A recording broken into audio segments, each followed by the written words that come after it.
good morning, and happy Friday to you. You never know what happens behind the scenes here at TV 33. Things happen, and we take a licking, and we keep on ticking. But I have a great first show for you this morning. My second guests are the Jit Masters and June, and I mean the whole combination of the music, the dance, and all of that. But first and foremost, I have a person who's very close to me. She's a superstar. She just finished her 7th album. Her name is Audra Kubat. Good morning. Good morning. I'm so excited to be here. And I'm so excited for you to be here. And it's so nice. She called me Brenda. And I mean, which I love. Perryman. No, she used to call me Miss Perryman about 20-something years ago. And Audra, just wonderful. Well, you always could sing. Well, I thought I could.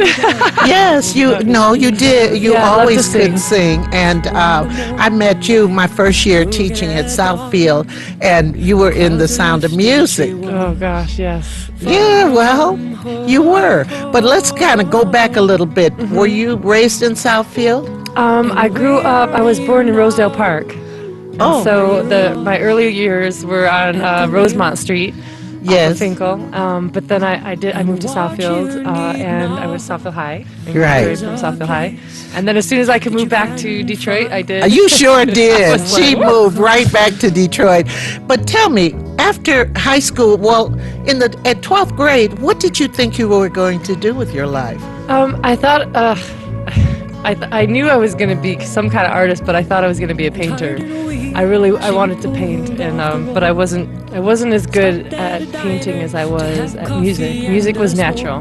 Like even when I was little, I could just sort of make up songs and such. And I didn't really know what I wanted to do. I went into photography. I went into theater. I went to Wayne. I'd taken so many classes at Wayne State. I literally probably should have 4 degrees from Wayne. At least I paid for 4. Anyway, yeah. So I didn't know. What were your parents saying when you were jumping around like this? I think at first they were like, okay, you need to kind of, nail it down, figure out what you're going to do. And, now, you have a brother? I have a brother, an older brother. And so he did not go the creative route at all. But my father is a wonderful singer, not professionally or anything, but in the car, in the shower. But he has a beautiful voice. And then my mom, she plays piano, and she has a beautiful touch on it. I always believe, neither of them are musicians. I always believe in this, that you have to follow your passions. You're going against what God made you to feel if you don't follow your passions. Right. And I can't wait to talk to my 2 gentlemen, because it seems like they are following their passions. And I think you're a lot happier when you do. I think so too, yeah. So you decided to sing. Yeah. Well, somebody, helped me sort of push my singing out. I mean, there was nothing else I really felt more alive doing than singing. And when I started to write songs, I was writing songs to heal.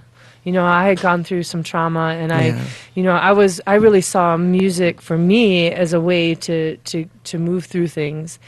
And the more that I wrote and shared my songs, the more I realized people around me were feeling that when I would sing.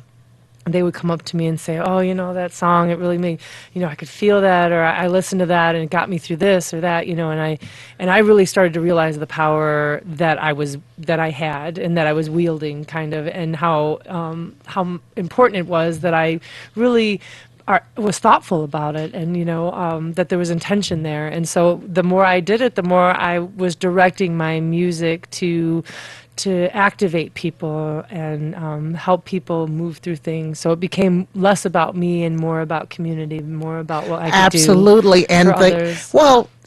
You wrote the lyrics. Yeah, I wrote all the lyrics and the music. There's an honesty in your lyrics and feeling. Well, I'm a poet, and it's interesting when you perform.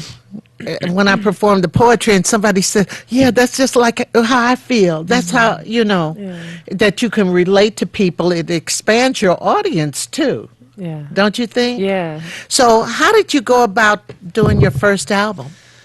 Well, I was at the time I was playing with a band, and the man that I ended up marrying for a I while. remember when you got married. I remember when you got married. You said, I'm getting married, and you all had a house on Atkinson. Atkinson, Yep. right. Yep. So he was a guitar. He's a wonderful jazz guitar player, and he still is. And we had some friends, and they were like, "Let's record you." And so we did. It was like my first time recording. I was not very good in the studio. What do you mean?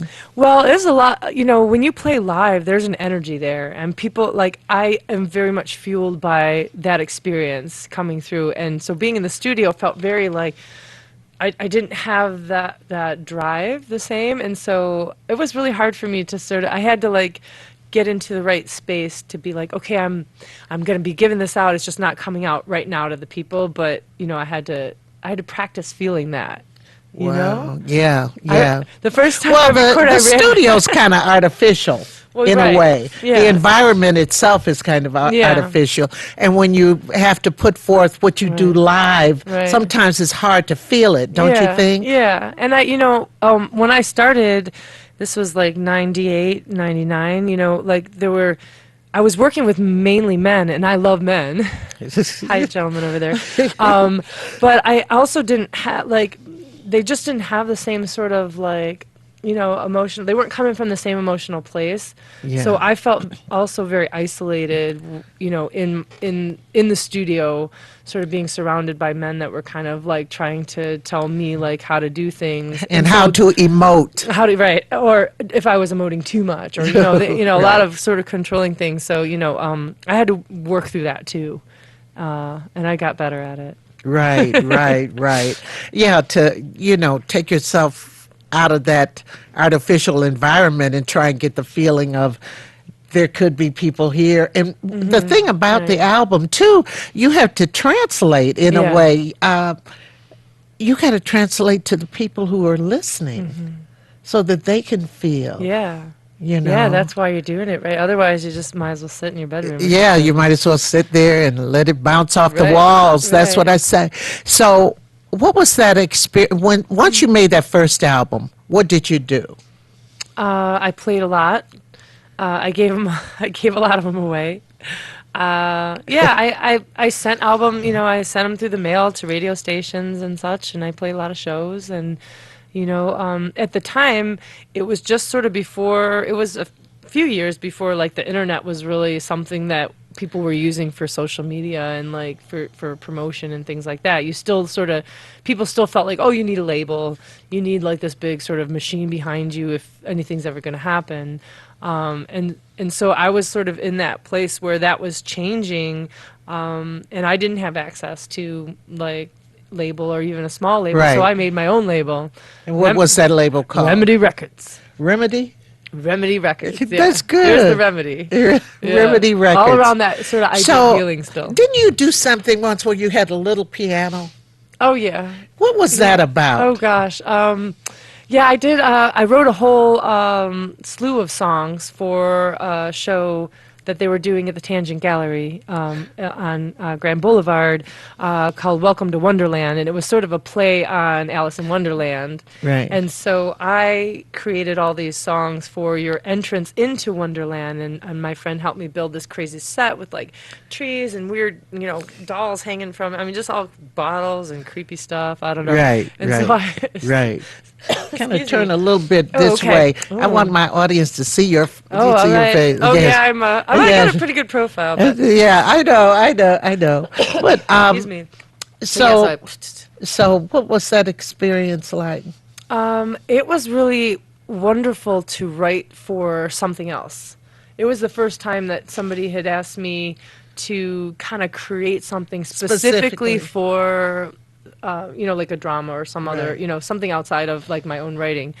So it was really exciting because I watched the play, I read the play, and I did all, and I was like, oh, and I came up with all these ideas, and I like was, grabbing and gleaning things from the actual writing. That and then isn't that creating such a songs. challenge? It was so. I it had was, to. but it was There are two amazing. people I had to write a special poem for.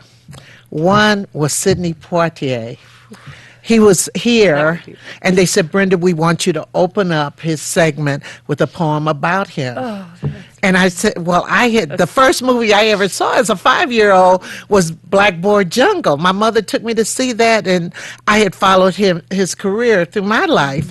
And that was wonderful. And then when he came on stage and hugged me, I kind of looked out at the audience like, see? Yeah. But anyway, and then the other person was Maya Angelou. I had to open up for her and write a poem about her. So there's a specific challenge in writing a custom poem, isn't there? Oh, for sure, yeah. Yes, and a song, and I think custom it's song. like, the research, like when you know the person or you know their history, that really helps. And to be able to go in and like really look at like some of the language, if you're writing for a play or you're writing for film. I'm writing for a film right now. I'm scoring a film are right you? now. Yeah, and so watching that film and really trying to get in the character and really think like, what are they trying to say? How can I support them? Right, 'Cause it's that's less what it about is. you, it's more about how are It's you. all about bolstering. honoring the show, the film. Yes, that's exciting. Yeah. So when you're scoring it, it's a local film. Yeah, it's an independent film about an activist, Jeffrey Montgomery,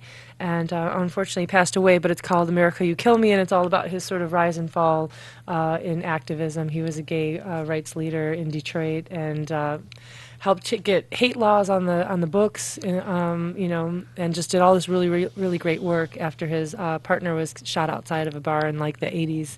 Oh, wow. For being gay, yeah. So, wow. So yeah, it's a whole...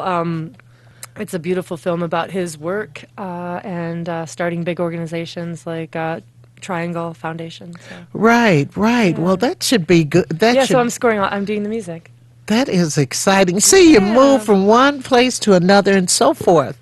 So when you came to your second album, was that a little simpler? I don't know if it ever got simpler. I feel like it gets more complicated because you want to do more things. Yeah.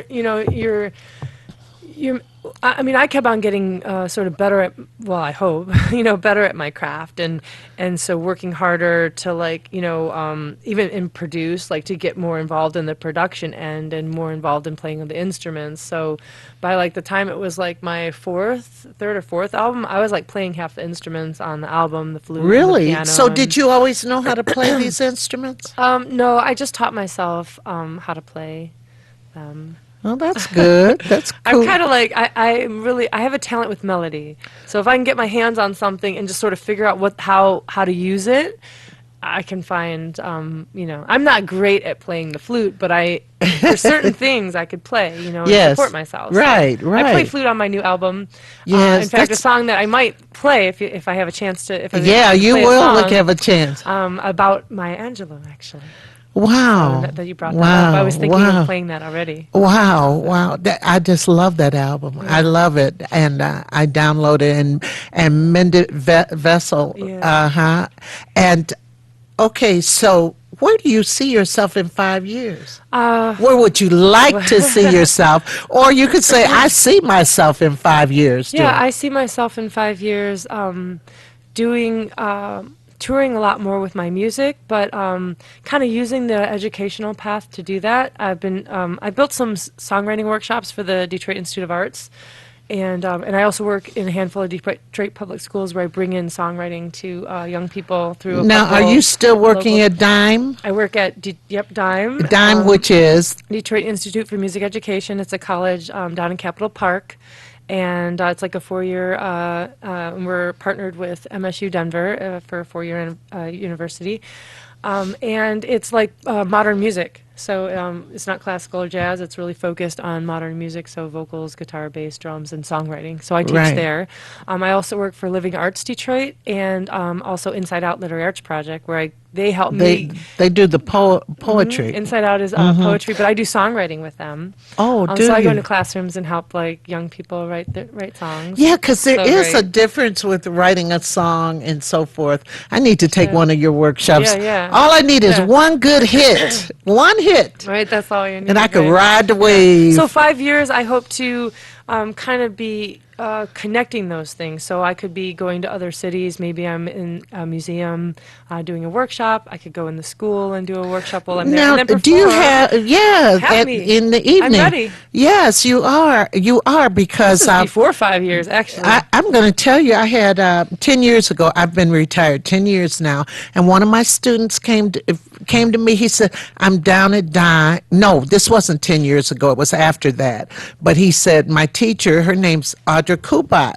And I said, wow. I said, here you are teaching, and you're so good. Your manner is so good with young people. It's so good because young people are different, and they know when you care. Don't you agree? Oh, yeah. Don't you yeah, agree? yeah. So you want to be touring, Yeah. of course. That now you have played out of state, though. I have, yeah. Where? All over. New York, Pennsylvania, everywhere. California, San And Francisco. and every year I vote for Nevada. you for the Detroit Music Awards. I vote every year Yeah. with the Detroit Music Well, Awards. thank you for that. I Yeah, appreciate oh, of that. course. Yeah. Of course. Yeah. So this tour, though, I want it to be like inclusive. I want it to have sort of that educational element. I want to be able to do some of the workshops at the galleries around the country, and then couple that with performances. in the So, do evening. you have someone who markets you, or you're doing it That's yourself? me. Yeah, I Yeah. mean, no, I would like to work with a booking company, a booking agent. how do you go about getting that? I don't know that part. That is like, because I booked myself for so long, I don't really have that connection. And what I do is so like sort of niche that it's sort of I'm not like a pop. I don't do pop music. I don't do like get up and move music. I get, it's really like listening music, kind of a sit down experience. Yes, And, yes. It's harder to find venues that are supporting that. So that's why sort of going into little theaters and things that are just are more community orientated places, or library. I've played in libraries before, and I've played at like community centers and things like that work well for what I'm doing. Well, when you were down at the DIA, it was standing room only. that was That was wild. amazing, and I called myself. did all that press getting myself. there. That was Yeah, me. you did. I mean, I But had some support. I understand. Listen, I understand because you're out there, but at this point in time, you need somebody because your performance is so good, and you bring in other people for support. Your little background singers sometime, Yeah. and they are good artists in the wonderful. right. Yeah, I to get to that next level, you really do need more support, and so I'm working on that. This last record, The Sliver and the Salve, that I just put out, the 7th album, is getting some traction, and it's out there. Like you can find it online, but it's also it's getting played on some radio stations around the country, just independent, like college stations, which that's great. That's great, and So- I'd love to see you. All you need to do is get onto one great show. Yeah, I need like Oprah or Ellen DeGeneres, wherever you are.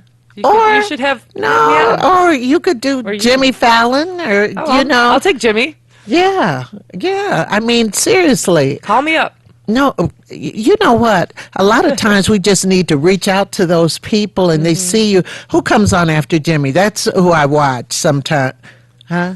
Oh, Seth Meyers. Oh, I love That's him. where I want A you to closer go. look, I always watch I would. That's why I watch it. I tape it every night for Yeah. a closer Well, look. maybe I'll write him a letter. I'm going to say that Brenda Perryman said I should Well, write you a you letter. never know. You never know. Yeah. I know people who went from here to Oprah. Yeah. So listen, what about?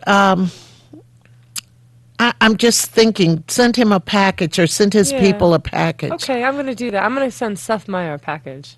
You should. I like him. Let's put that in the Yeah, air. let's just put it in the ether. Now you brought your guitar. I did. Can just you should play a play? song? Yes.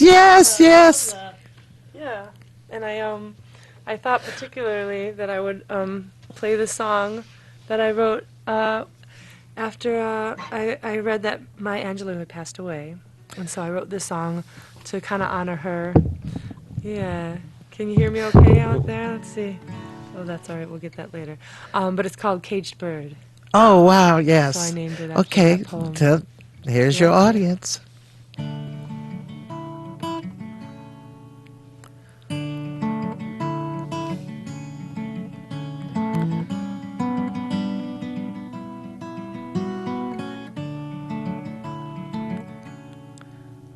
waiting for the clouds to clear a little path, to let the sun shine down, and waiting for the night to block out all this light, so maybe she'll find her way home. She's waiting for the jailer to fall asleep. Oh, caged bird, escape.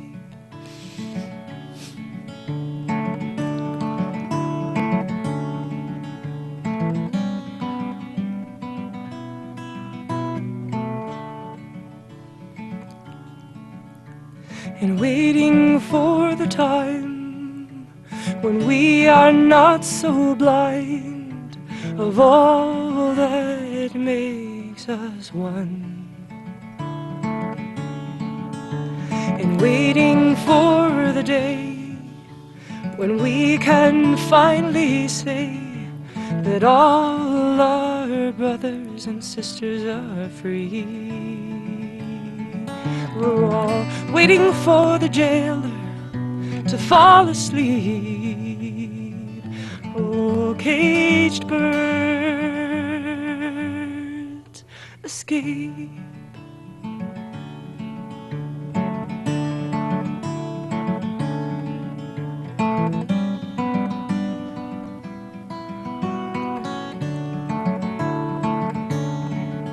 We're all waiting for the jailer to fall asleep.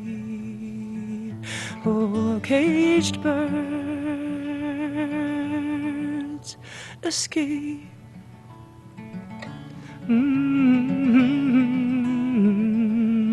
Oh, mm-hmm.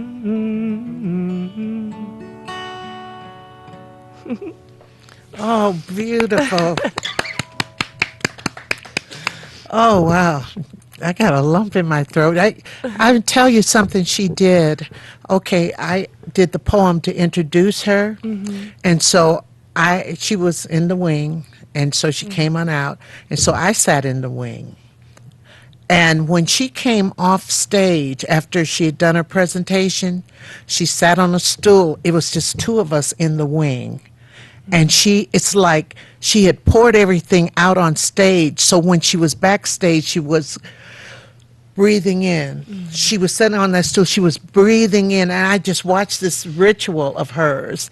And it's like, it was so inspirational. She poured it all out. Oh my God, you got tears. I just about to have tears. She was so wonderful, and that's such a fitting tribute to her. Thank you so much. How can people get your album? Oh, my website is just audrakubat.com. That's AUDRAKUBAT. Yeah, my website, everything that you need to know is on there, but I also have all the social media. It's just all my name, and yeah. Thank you so much for coming on. Thank you. Oh, I'm so honored. Now, we have a little backstory real quick. Tell the audience the backstory about high school. Oh, yeah. So Brenda Miss Berryman was my theater teacher, and I was pretty insecure, and I remember particularly you being really encouraging for me to get up on stage, and I said, "Oh, I'm not going to do it. I'm not going to do it." And she said, you can do it." And I ended up getting an outstanding mention for my performance. It was just the tiniest part. But then I remember after that, I actually wrote a little short piece. I don't remember if you remember this, but it was a short piece about an eating disorder and having this pain about yourself, and I did this little 5-minute thing in front of the class, and I remember the class stood up and was like, I was like, oh my God, I did well. See, you just it takes courage to get up there and share, and if you believe in what you do, the audience will go along. But it also takes somebody to believe in you. And you did that for me. Oh, thank you. I don't know if I would be on stage if I hadn't had the experiences I had with you. Thank you, Brenda. Love you. I love you too. Okay. Oh, yeah. I love it. And our birthdays are the same day, June 9th. That's right.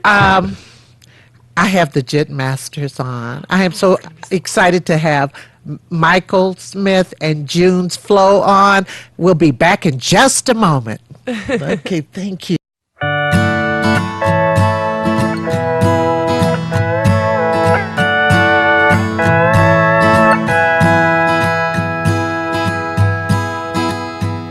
I was driving up through old Kalkaska, walking through a path lined with pines. And when we lay down on the grass so tall, all we heard were the sounds of it all. Well, I found there a love I had forgotten, and it spoke to me in plain and honest words. And when you wrapped your arms in mine, your hands took hold of my heart, this restless heart. And I remember when the days were so sweet, twining fingers just before the dawn. But I'll take what it was, 'cause this kind of thing don't last. And I know about love, real true love.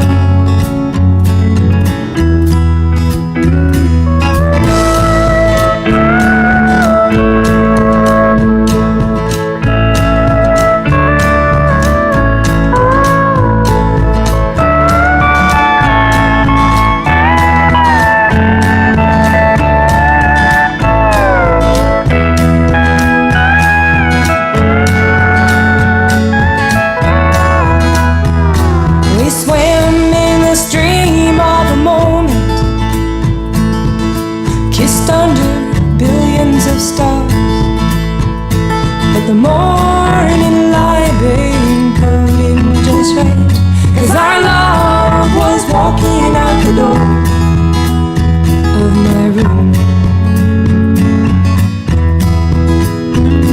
But things, they are constantly changing, and now we don't feel the same. But when I walked away, I said to myself, this kind of love you don't forget till it comes again. And I remember when the days were so sweet, twining fingers just before the dawn. But I'll take what it was, 'cause this kind of thing don't last. And I know about love, oh,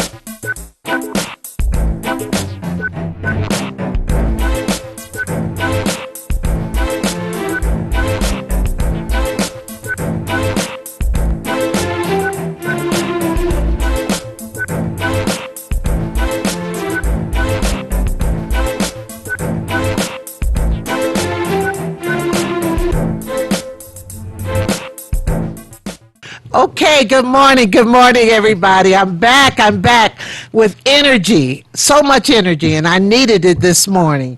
I have with me Michael Smith. Good morning, Michael. Good morning, Brenda. Listen to that voice. And I have June's Flow. I don't know what his real name is. Courtney, and then you're Junebug. Yeah, that's my mom and dad named me, so. You know. Bring the mic up. And, Yeah. so let's talk quickly. Let's talk beginnings. I'm going to just talk beginnings real quick. Now, are you a native Detroiter? Yes, I am. Yeah. Where did you go? Where'd you go to school? So, in regards to high school, I went to Detroit School of Fine Performing Arts. Oh, good. So, a big background there with doing dance, starting there. Was actually. Dr. Cotton there? She then? was, yeah. And then what did you do? So I did go to school for a little bit for business, but Did you really like it? you know what? It was. I would say that in regards to my story, it was meant to be. Actually, when I was about 10, I said I wanted to be a businessman. When people would ask, "Oh, you want to be a doctor? You want to be this?" I just know I wanted to do business. So it's been Did you want to instilled do as a young business and carry a briefcase and stuff like that? man. Not in that sense. But just to be able to exchange with people and that kind of thing, and it just that's what happens to be And it says you shared wanted to passion. be in charge.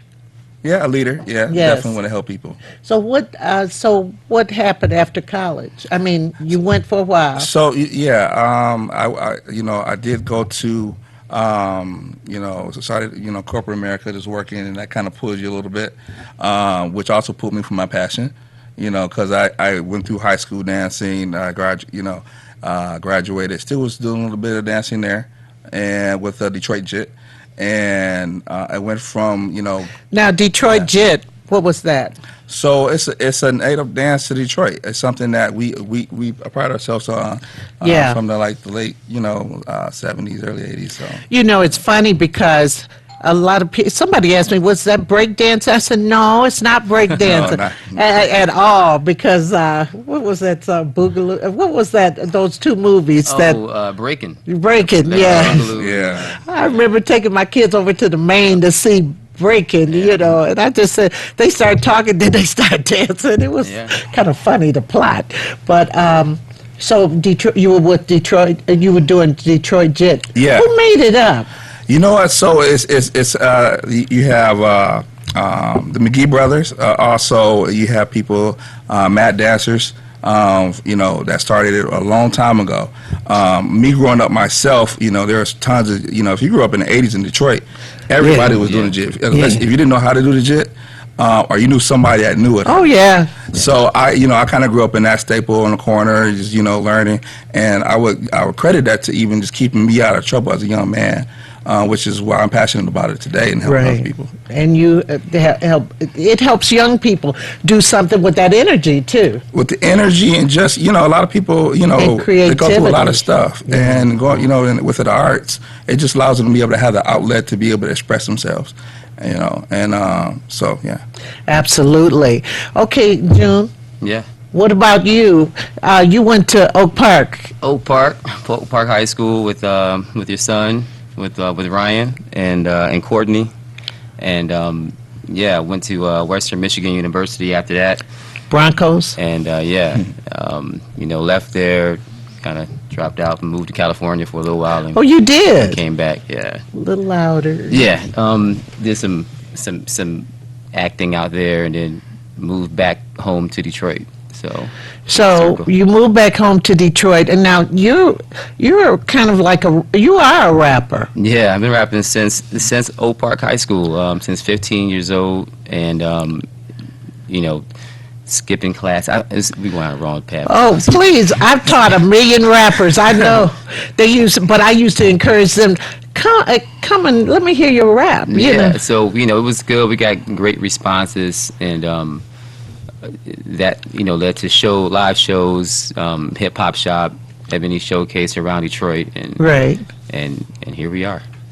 So how did you two team up? I met Mike. I put an album out called Long Live Jit, and I did several shows, and in the course of passing the music out to different people, I knew that Mike had to get one because he teaches the future, the youth, and so I guess the kids kind of liked it, and that was pretty much it. Yeah. Now we have some photos. We have a video, I believe. So whenever Sean's ready to put anything on, we'll just keep on talking till he's ready to put something on. So you all, the kids, how do you round up the kids? Why are you laughing? Both of you laughing. That was a story in itself. When I first started, JIT is. Well, here's Hardcore Detroit. Yeah, so those, it's one of the underground people that was speaking of earlier that's the movement going. The club was lit last night. I mean, everybody was there. A dope DJ, no drama, and bottles everywhere. Yeah, the music had sped up, and everybody formed a circle. The younger dude told the old school, "I take it easy, I won't hurt you." The younger dude had the moves. That was a shout to Big Sean. What the old school began to do made everybody turn their cameras on. The beat was going crazy. I mean, how fast can they get? I've seen this dance before. Back home, we call this the jit.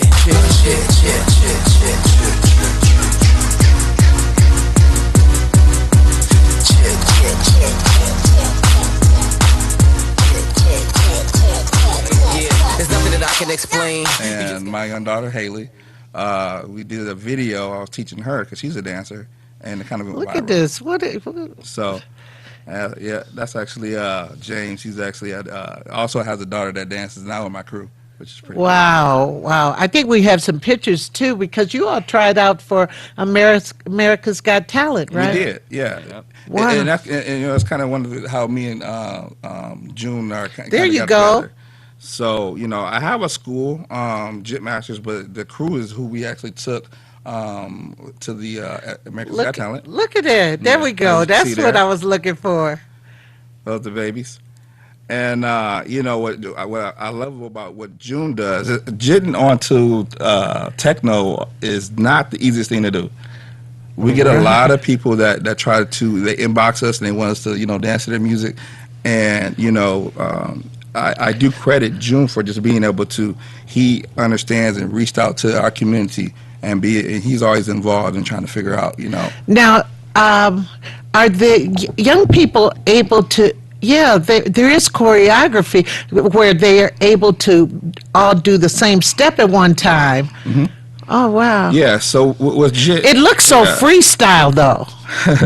And there's some of the photos. You know, there is a freestyle compilation part of it, but at the same time, back in the day we used to do routines together, and to the point where we're doing for AGT, it's more production style. So now we're building these themes and building the dances off of that, so just to make it bigger, broader. Oh for the wow! audience. Wow! So, yeah, because it looks so freestyle. There's kids and stuff. Exciting. Well, like I was asking you, where do you get these kids? So they're all over the place. You know, because we teach from the age of 7 to 70. So, you know, you're still a kid at my heart. No matter what age, depends on, like, you know, dance makes you young, right? Yeah. So, you know, Heart of Detroit, you know, the kids have been networking themselves, you know, via, like, Snapchat and TikTok. So it started with my daughter, and then from then on, we have events and whatnot. Do they audition? So with the school that I have, it's more or less an outlet for them to be taught. And Right. then to get to the point where, you know, I'm trying to create different, you know, like the crew, for example, opportunities for them to be able to showcase their talent. So they would audition in those sense. Wow. There should be a video with June's flow in it where he's rapping, and the music is so nice to that too. Appreciate it. The music is so nice. Appreciate it, yeah. Yeah. Who did your beats and stuff? I have two producers that made the entire album, Long Live Jit. One is DJ DDT. He's been in Detroit music for decades, and then up and coming Mark Cooper. And literally the beats that Mark Cooper had were laying around.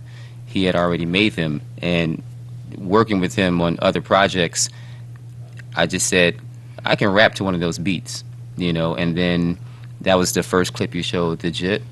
And after that, good responses came in. I did notice kind of like you said, like a void where it was kind of losing traction, if you will. Yeah. But so It's just still underground. just some cleaner, more motivated lyrics on top of. That's what I was going to ask you about. What are the types of things that you rap about? It took me to go to a lot of, you know, growing up, definitely went to the party scenes and saw it happening, and having friends in the culture too. But it took me current day to go to their parties, you know, and see what they were doing. So when people got in the circle, I made a song called The Circle. You know, when I saw people like kind of battling, I made a song called Challenge. You know, and the Jit obviously is from the dance itself, the culture, but you know, just based on what I saw, pretty much. Well, isn't something coming up, a challenge or something coming up? Yeah. So, well, tomorrow at noon. Which is February Oh. 8th. Yeah, tomorrow. Today is the 7th. Wow, Yes. it is. So tomorrow, February 8th at noon, I'm going to debut the challenge video, and then the next day, February 9th, for Detroit, a showcase for Jay Dilla. We're going to have a performance. Is My Duke's going to be there? Hopefully so. Hopefully That's so. my friend. I know around this time she's like flying to different places. Dilla, events, so in his honor. So, but on Sunday it's that show, and I have a couple of guys from the community coming out. Hopefully you can make it out there too, and have a good time and keep it going forward. So what will it be? Describe what we're going to see. Detroit is going to be at Marble Bar. It starts at 8 o'clock till 2. I go on 11:25. I do 2 songs. Backing up tomorrow, just kind of putting the video out on all the platforms. And Now, how can we see the video? I'm gonna tag you. But it's gonna Definitely. No, tag me. Tag me. It'll be available to check out on YouTube. June's Flow and all social media, and I'm gonna get on your nerves with it for a couple of weeks and make sure everybody. Well, you never know who's going to see that and stuff like that. I know a few people, but no, I do. I know. But people, because what I saw with you rapping and stuff, it didn't seem so harsh and dirty. Thank you. I mean, thank you. I appreciate it. Well, like I had told Snoop, and this was a long time ago, there was a song he had, Ain't No Fun If the Homies Can't Have None. Yep. And the beat was so good. Yeah. I told him, I really love the beat and everything, and I always like the way he does his lyrics. Mm-hmm. His inflection and stuff, I love that. And I said, the problem is I can't share it with my friends because, after the homies can't have none, it gets real down dirty and stuff. So he said he tried to make something cleaner. This was at the time. This was 20 years ago. It was at the time. He said, we tried to make something cleaner, but people didn't buy it. But I think now things are getting a little different. Don't you think? I mean, it's funny because Big Sean's mother's been on the show a lot, several times here, and she said sometimes she listened to the lyrics. She said, "Oh no," sometimes, but the lyrics are getting better. I know. Because you could get the message through without. Yeah, there's ways around using all those kind of words and things, and then back to what Mike is doing. Yeah, I would be crazy to make. Just that kind of music and expect the kids in the future to gravitate. Excellent. Yeah, I was just going to mention that Excellent. because there is some good music that can get, like you said, kind of out there. But I appreciate a lot of the artists and the DJs out there that have been making new music for for the kids, for the youth, and June's been definitely one person that we definitely play in our classes a lot. So, you guys need to go ahead and check out his music. How many people do you have as part of the Jit Masters? So, as far as the school itself, I mean, there's probably a good 70, 80. Really? But as far as the core, because we have adults too. I have adults as well that do it as well. Okay, everybody. Everybody, you heard him say he has adults who could be all over the place, jitting. I got grandmothers, everybody. And it's good exercise. It is. Like I said, I was able to drop a lot of the weight with that. I still like to eat some pork chops here and there, so it kind of fluctuates. Oh, Lord. But yeah. But so, okay, where's your school? So I operate right off 8 Mile and Losser on the west side. Yeah. But I do travel. We have it's not just me. I have some teachers. A guy you can look him up, Sonic. We have there's quite a few people that teach. We actually got all styles, kind of like workshop battle coming up in April. So we have people flying from Chicago, people flying Really? from all the places to kind of judge Oh. and everything with that. Oh, so because JIT is all over the country now, isn't it? So, Or parts of the country. Talk to me about it. yeah, I mean, with it being from Detroit, it's, you know, because it's a very different from what you see in like the Juke in Chicago and Footwork and all these different places. But we do have like people like you work with her actually, Gabby, Yeah. Gabrielle, which is in Los Angeles, and she will also be flying down in April for our event. And just people that are spreading this dance in other places throughout the country, and as well as what we're trying to do with America's Got Talent to make it mainstream. We got people doing dissertations, documentaries, all kind of stuff. Oh, that's wonderful. We're really working on getting it where it's Right, expected. right. Such as other dances like, you know, your break dance and those kind of things. Right, breakdancing. That used to, I don't know. I mean, we had talent shows at the high school, and everybody wanted to break dance, and it was just something. And then doing the thing where they put the little cardboard down, on the floor. and they get on the floor and they used to do that too. turn around and stuff like that. So, who teaches the choreography? Like what we saw. So what you saw there, it was a team up. It was a mashup of some great, you know, some great minds. You know, typically I would make up most of the choreography of my choreographer Sonic, Willie Hill. We also have like Chad, so he kind of worked out on that last piece, as well as James Terry, which is he's not really part of the crew per se, but his daughter we just recruited, which was it was great to see because about 4 years ago when I first started Jit Masters. His daughter, you know, was just learning, and I was kind of, you know, I had my eye on her, and I was like, okay, she's doing some good stuff, but I haven't seen her.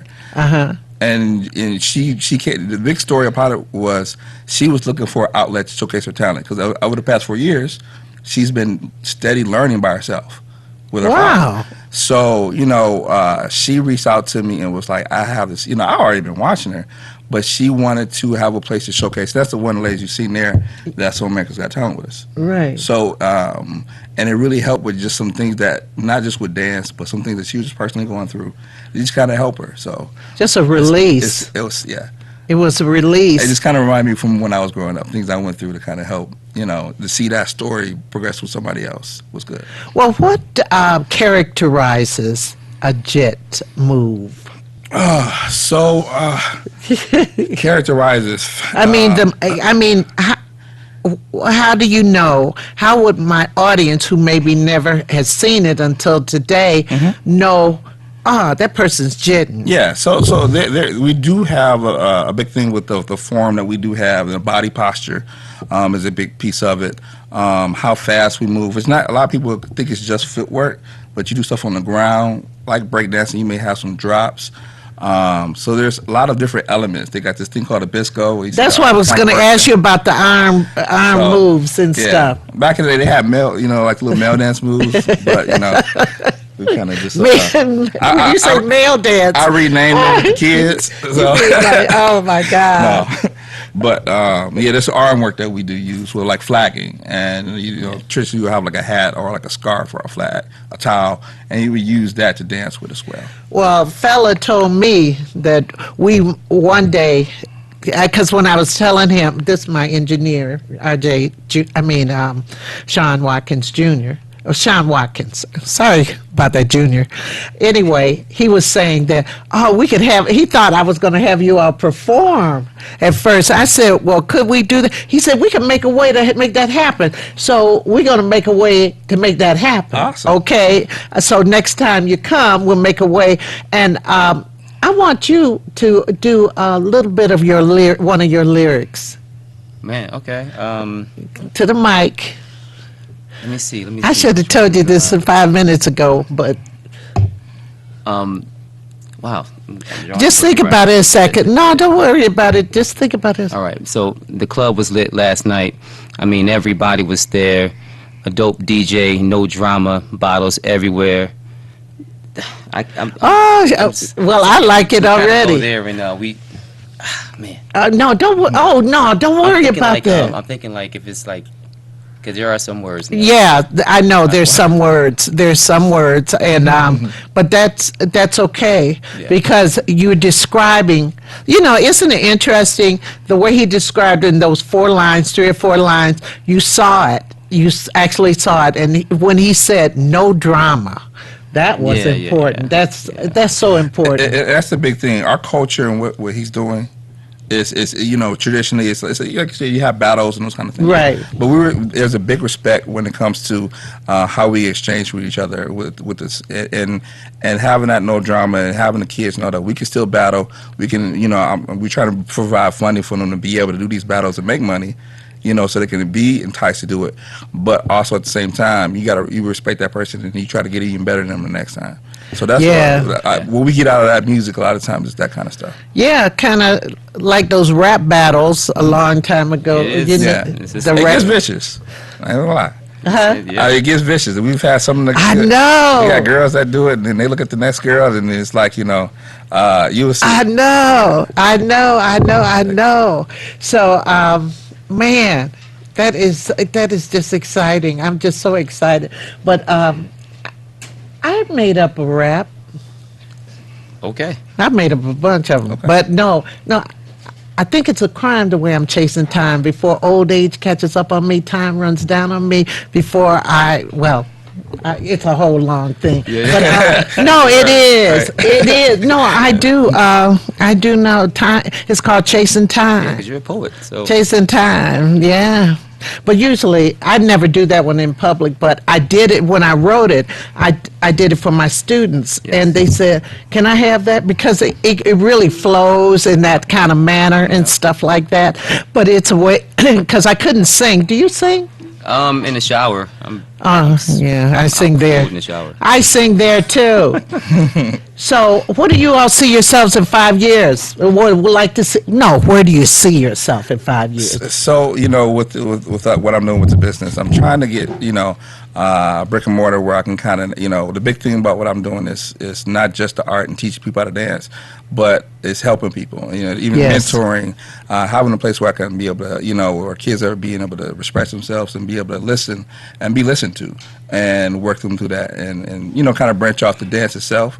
Yes. To see if we can also further get it respected in the school systems, get it more mainstream, and we want to be a big part of that movement. Absolutely. What about you, June? I'm gonna do a Long Live Jit Part 2 album, and Long Live Jit. I would like to see that tomorrow on like on tour in Japan, in Australia, across the world. Absolutely. Do you have any representation? No, it's all indie, and just connecting the dots as I go along and staying consistent, staying persistent. So, absolutely. And remember, I was just talking with Audra about passion. Yeah. I believe that you should do your passion. Yes, oh, yeah. Because you're happy when you're doing that. Absolutely, that's true. I in fact, I read a quote by Kobe Bryant. He was saying that, you know, that's what he wanted to do, and that's what he did do, you know. And well, I wish you all the best, but I'm going to have you come back, and we're going to have a little show, okay? Yes. And that's a promise. We're going to do a little show. Okay. And we'll figure that out. Me and Sean, we'll figure that out so you all could really do a little show and showcase, okay? I appreciate you, Brenda, for your platform and all that you do. Anything I could do. You know, everybody. So. I love to highlight people because a lot of times it's so expensive to get out there and try and push yourself or get somebody sometimes. And if I could just do anything, I will do it. Oh, tell everybody what the sweatshirt says. And what. Oh, yeah. So this is something I do, the clothing line. This is yours. God bless Detroit. God bless Detroit. God loves Detroit. God is from Detroit. But God loves Detroit. God is from Detroit. Oh, Lord. Does he jit? But anyway. he does, yeah. So, everybody, you saw it here. How could they contact you? Facebook, Instagram, Jit Masters LLC. Also, you can find us at jitmasters.com. You know, we're trying to get on Twitter too, I guess. But yeah, be all over, be everywhere. And TikTok. I'm just knowing more about TikTok. I don't understand it. Get us on TikTok too. I'm everything at June's Flow. One word. June's Flow. JUNESFLOW. Everything. So. Well, everyone, stay tuned. There's more music in the mix. I got a great group of people coming Table Talk time. So we'll be back in just a few minutes. I'm real excited about that.